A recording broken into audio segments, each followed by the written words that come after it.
la visión maniquea que rigió la separación entre ellos y nosotros y ellos, otrora consolidada en la existencia de dos repúblicas, la República de Españoles y la de Indios. Hay señales de que existe una mayor conciencia de que ellos y nosotros y ellos compartimos no solo un territorio, sino también una historia.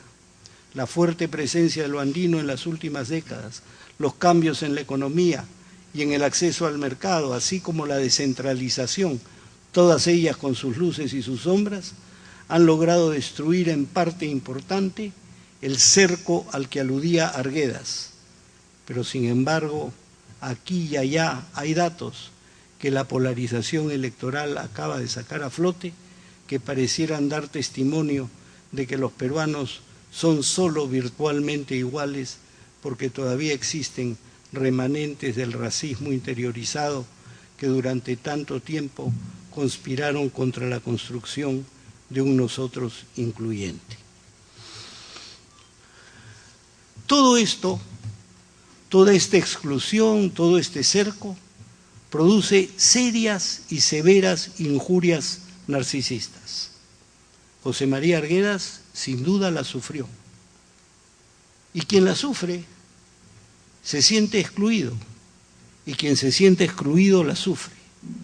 Investigaciones neurofisiológicas recientes que comparan dos tipos de experiencia en el mismo sujeto, usando las imágenes funcionales obtenidas por resonancia magnética, sugieren que el dolor psíquico, esto es, el que ocurre por un maltrato psicológico, y el dolor físico, es decir, aquel que ocurre por la presencia de un estímulo doloroso corporal, activan las mismas regiones del cerebro, la corteza somatosensorial secundaria, la ínsula dorsal posterior. Pareciera que en ambos tipos de experiencia están implicadas las mismas redes neuronales. Los rechazos, las frustraciones, lo hicieron replegarse en la escritura en busca del ontanar de su mundo simbólico.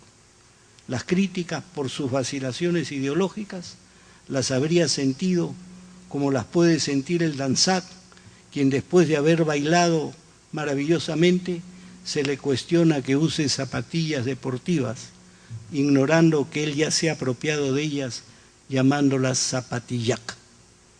El asunto es que estos traumas acumulativos, como los llamó Masud Khan, se reciben de sorpresa. Entonces el impacto y su registro tienen una brecha temporal. Estos traumas psicológicos, por más que se repitan, no se está preparado para recibirlos la próxima vez. El desfase temporal de la experiencia traumática altera su aprehensión y confiere a las experiencias pasadas una insistencia persecutoria. Como apunta Gerson, son experiencias que son imposibles de recordar e igualmente imposibles de olvidar. Y sin embargo, el conocimiento de todas esas heridas traumáticas queda alojado en aquella brecha abierta en la continuidad de su experiencia. En las palabras en quechua, en el sutil descentramiento de la sintaxis castellana, al igual que en las imágenes entreveradas que vinculaban el patio odiado del colegio donde Ernesto estaba internado con los valles de su infancia, el ontanar, o habría que decir el puquio originario, habría un espacio potencial en el que podía asimilar el arte creado por otros pueblos que dispusieron de medios más vastos para su difusión. El puente entre pasado y futuro del que habla Gonzalo Portocarrero tuvo como sustrato emocional el puente que vincula su infancia campesina y su madurez urbana y la trama tendida entre el quechua y el español. En su aceptación regocijada del premio Inca Garcilaso de la Vega, Arguedas subrayó que el nombre del galardón representa el reconocimiento a una obra que pretendió difundir y contagiar en el espíritu de los lectores el arte de un individuo quechua moderno que gracias a la conciencia que tenía del valor de su cultura, pudo ampliarla y enriquecerla con el conocimiento, la asimilación del arte creado por otros pueblos que dispusieron de otros medios. Pero añadía: no soy un aculturado, soy un peruano que orgullosamente, como un demonio feliz, habla en cristiano y en indio, en español y en quechua.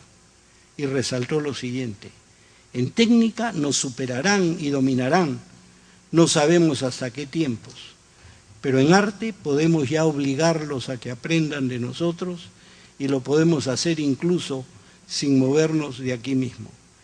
Estas ideas dan lugar a referirse a lo sucedido con el mestizaje, sus vicisitudes, sus momentos de auge y de ocaso, sus sucesivas metamorfosis y la carga ideológica presente en las loas y en los denuestos de los que ha sido objeto, son un material de primera importancia para apreciar sus irisaciones ideológicas. En la segunda mitad del siglo XX, una erótica de la conquista, basta ver el cuadro de Montero, Los funerales de Atahualpa, sirvió para legitimar las aspiraciones de la élite criolla. La corriente impulsada por Ribagüero a partir de su elogio al Inca Garcilaso culminó en una versión del mestizaje con tintes, la palabra no está puesta al azar, aristocráticos, y tuvo su posterior aclimatación mesocrática. Todo mientras se daban nuevas realidades sociales y culturales que parecen ser de una índole más compleja que conceptos tan importantes como aculturación, transculturación, cholificación, sincretismo, heterogeneidad o hibridación logran capturar.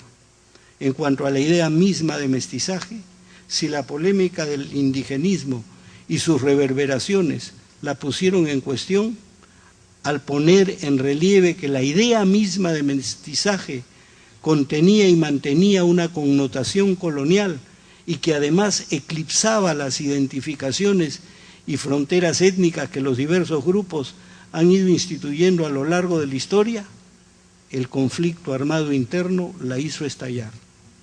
El grupo senderista expresó tanto su odio al Estado por su genealogía criolla como a los indígenas por su aceptación supuestamente sumisa del status quo.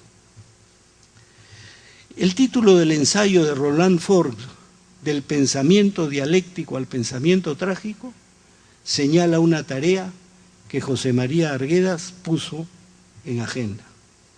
Hoy día, la palabra tragedia ha sido devaluada y se usa para referirse a cualquier desdicha. Un desastre natural, una caída en la bolsa de valores, una enfermedad o un accidente son una tragedia.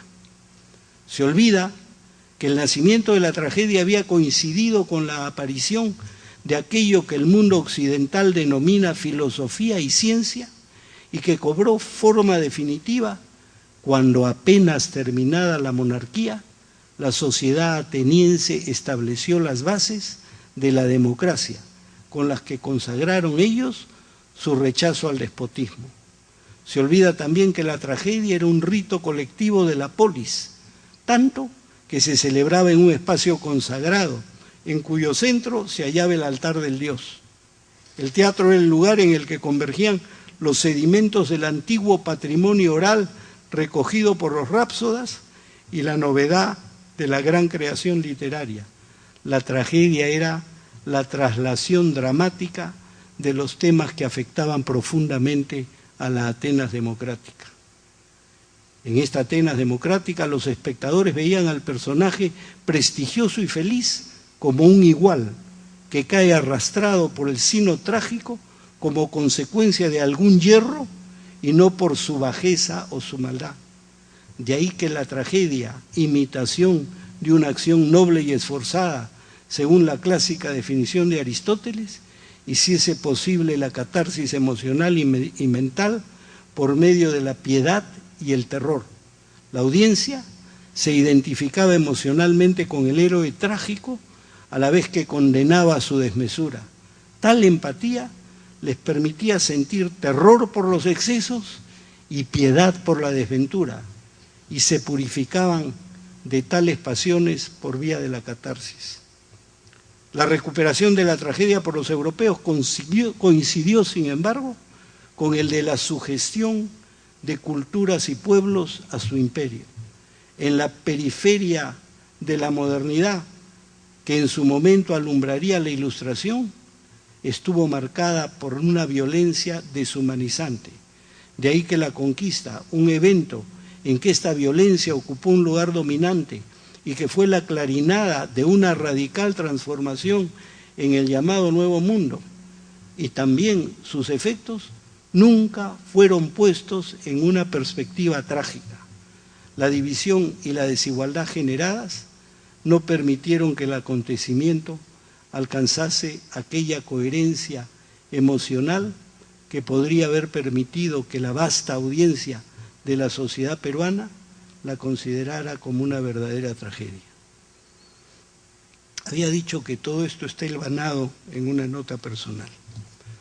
Alguna vez César Calvo me contó que este hombre, José María Arguedas, este hombre que había hallado tantas correspondencias entre las comunidades de España y el Perú, que estuvo preso por defender la República Española, que fue amigo del embajador republicano Jaén y Morante, aquel que decía que no la madre patria, que la hermana España. Alguna vez este hombre que conversaba con John Murra sobre la Guerra Civil Española, este hombre que frecuentaba una peña cuyo nombre está consagrado al mulato Pancho Fierro, le dijo con la mirada perdida y una expresión de angustia, cuando le preguntaron cuál era su deseo, que no vengan los españoles. No sé si Arguedas bebía. En todo caso, si lo hacía, a mí no me merece ninguna crítica. Después de todo, mi hermano Luis, Óscar Aramayo, no me dejará mentir, cuando le decían nada con exceso, respondía sí, hasta que te ahogues. Ahora, antes de terminar, voy a referirme a un tema para mí muy difícil, un tema que me toca de cerca, porque no sabría si en él lo que prima es el valor que requiere enfrentarlo o la pérdida catastrófica del valor de la vida que lo preludia. Me refiero al suicidio de Arguedas. Por ello prefiero ceder la palabra a Julio Ortega. En su artículo Discurso del Suicida, señala que en los diarios que intercalan el zorro de arriba y el zorro de abajo, Arguedas asume y expresa directamente el malestar y el sentimiento de fracaso. Sin embargo, estas intercalaciones conjuran el suicidio, porque no son solo la caída, sino el tránsito a la recuperación cada vez que la obra se detenía. Según Ortega, es al retomar el relato cuando el suicidio parece retornar, pero esta vez, cito a Ortega, ya no como tema, sino desde la metáfora del deterioro y en la frustración solitaria de la escritura. La relación entre los dos tipos de textos, el diario y el texto ficcional, y está dicho por Arguedas sin ambajes, es aquella entre la necesidad de confesión y el anhelo de representar la situación en que se escribe. En el proceso psicoanalítico es necesario, es capital, distinguir entre el deseo de comunicarse y la compulsión a confesarse.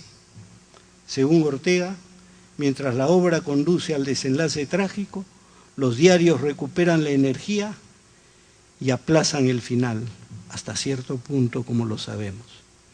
Como propone Óscar Brando en un ensayo que cala hondo, el título del ensayo es Escribir contra la muerte, Arguedas traslada del discurso biográfico al ficcional los dilemas del creador serrano instalado en una sociedad capitalista y periférica.